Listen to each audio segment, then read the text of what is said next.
This is video 3 in a free YouTube series on Flamenco Baile, done by me, Jason Martinez. I'm here in Tucson, Arizona, representing Flamenco, the Pueblo Viejo. So today we're going to talk about arm positioning. So we borrow these positions to some degree from ballet positions, and we just change them to make them more aesthetically flamenco. So first position, right off the bat, is here. Second position, open that up. Third position, one hand on the hip, other comes up to the top. Third position, other side, change on the outside. One on the hip, one above the head here. Fourth position, bring this arm through. Fourth position, other side, switch up the middle. High fifth, frames the head, nice and tall. Low fifth, down to here. Sixth position, the hands go back behind the body, and I create space between my hands and my pelvis here, but I'm keeping the chest open and the shoulders down, and the elbows pushing forward a bit. That would be sixth position. Seventh position is the most common one probably. One hand as a base, the other out in front of the center line here. Switching, seventh position, here to here. Eighth positions like bullhorns. Men would be a little wider as I'm holding them now. Women would take eighth position maybe a little bit higher than that. Ninth position, same thing, just take it up even higher. It's almost high fifth, but our hands are turned out instead of turned in. They're here. So those are the basic positions.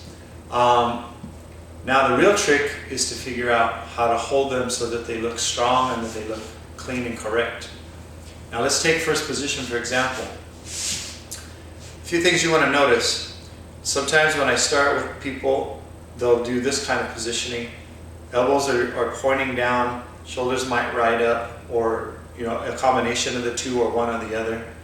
What we want to do right off the bat, if you recall in the first video, is start from our place of good posture. So you want to be nice and long through the spine.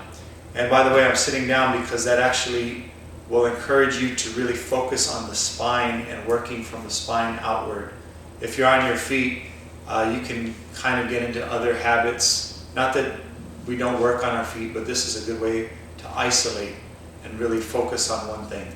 So you push and stretch your spine nice and long and relaxed. Chest is open, shoulder blades stay down the entire time, which you're going to see is really the big trick. So when I'm here, let's say I have my shoulder blades down, but my elbows are drooping. So I say, well, that's not good, I have to have my elbows up. So then I start to take them up, but then my shoulders are going to want to ride up. So the trick is you have to keep the shoulder blades sliding down your rib cage, in toward each other and down, like so, and then lift the elbows. What this does is create what's called inward rotation in the joint. So this would be outward rotation, this would be inward rotation.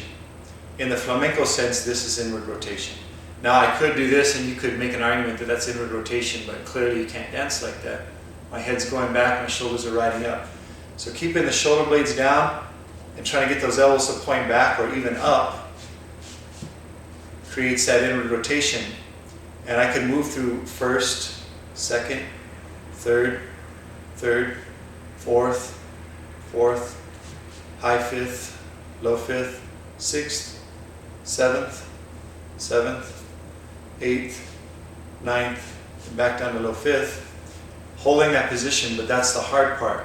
You gotta always keep the shoulder blades down, at least initially. Eventually you can start playing with taking it out or releasing it a little bit, but that's an advanced idea and that's further down the line. So first position, a good one would be here, shoulder blades down, elbows up. Second position, just maintain that inward rotation and open up the arms. Third position, hand comes down to the hip, elbows pushing forward, it's not drooping back. I'm still keeping the shoulder blade down. And third position on here, this arm is nice and long directly above my head, not out here and not coming out front, or out here as in ballet would do, but directly above your head. Third position, switching to the other side, same thing. Fourth position, bring this hand out in line with the center line, keeping that elbow up. My elbow is slightly bent, it's not overly bent, and it's not straight, it's arched, slightly arched. Same goes for the top arm. Switch, fourth position. High fifth is here. Try to get those elbows back and the shoulder blades down. This is a difficult one. Low fifth, sixth position. Just like low fifth, but it's more difficult because you got to stretch here a little bit to get those arms back. You can see the side. I've got some space between my hands and my pelvis. Seventh position, one hand on the hip, other hand out in line with the center line. Switching to the other side. Eighth position, inward rotation stays. My elbows are higher than my wrists initially. And now they're pointing backward. This would be an eighth position maybe for men, for women about here. Ninth position, just keep going up. And finally, relax. So work on that, work seated. If it's nice if you can do cross-legged on the floor too with a long spine, because that really isolates things. And we'll talk about how to move your arms in space on the next video.